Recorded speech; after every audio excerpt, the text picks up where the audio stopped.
ECB listening? Do you think they're going to heed your call and launch QE? Well, they have to be very vigilant because in spite of the welcome cut in the interest rate, there is a lot of fragility in the financial system of the euro area. And now that we're moving towards stress tests and asset quality reviews, and so the financial system will be repaired, there is also a risk that deflation may be more relevant than we thought. So they should be ready to do whatever is needed to avoid that. And do you think they are ready? Do you think I look at comments from Executive Board member Peter Pret this morning. There is no risk of deflation in the Eurozone, he says. How worrying is that for you when you hear things like that?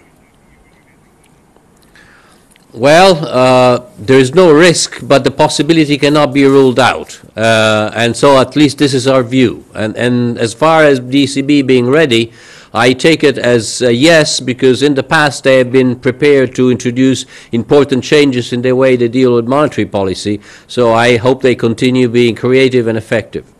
And to what extent have you discussed the size of asset purchases were the ECB to carry something like this out? What scale are we looking at here? Well, it's difficult to say at this stage. What I'm thinking about is new instruments that would guide scale and dimension, but especially guide expectations. This is the key point about fighting deflation.